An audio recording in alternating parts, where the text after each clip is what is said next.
এই এতগুলো আবদার পূরণ করা কি সম্ভব? তুই কত কষ্ট করে বুন্ডারে মানুষ করেছি, তোরা সবাই তো জানিস। আজকে আমার কাছে আবদারের নামে যৌতুক চাচ্ছে।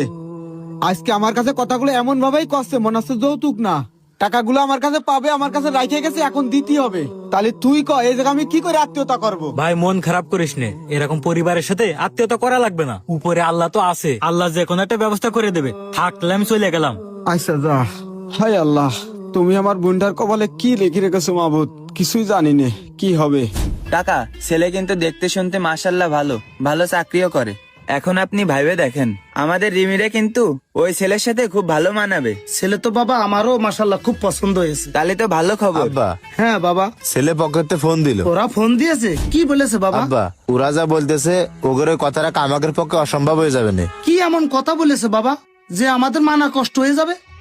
আব্বা, ওই ছেলে পকেটে কষে ওই ছেলের নাকি একটা R15 কিনে দেওয়া লাগবে, আর ইতালি যাবে, তার জন্য নাকি 10 লক্ষ টাকা দেওয়া লাগবে। কি এত কিছু দাবি করেছে?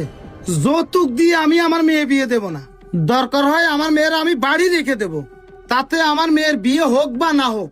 আব্বা, এখন তুমি তোমার মেয়ের বিয়ের সময় এই কথা বলতেছো, মনে পড়ে আজ থেকে 3 বছর আগে আমারে বিয়ে দেওয়ার সময় মেয়ে পক্ষের কাছে তুমিও যৌতুক দাবি করিলে, আর এখন ছেলে পক্ষ তোমার কাছে যৌতুক দাবি করতেছে। এতে সমস্যা কি?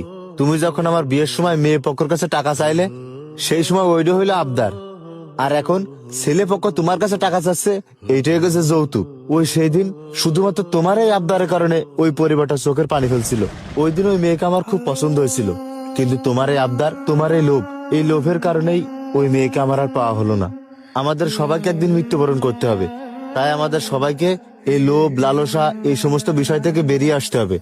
আর একটা কথা বলে আব্বা শোনো, আমি নিজেও কোনোদিন যৌতুক নিয়ে বিয়ে করব না, আর আমার বোনকে কোনোদিন যৌতুক দিয়ে বিয়েও দেবো না। আমার এই কথাগুলো তুমি মনে রেখো আব্বা। চলে গেলাম। কাকা, ভাই কিন্তু ভালো কথাই কয়েছে, আপনি ভাইয়ের কথাগুলো বোঝার চেষ্টা করেন।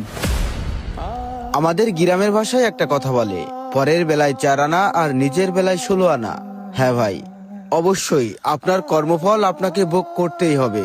সময় আপনাকে এমন ভাবে শিক্ষা দিবে, আপনি বাকরুদ্ধ হয়ে যাবেন।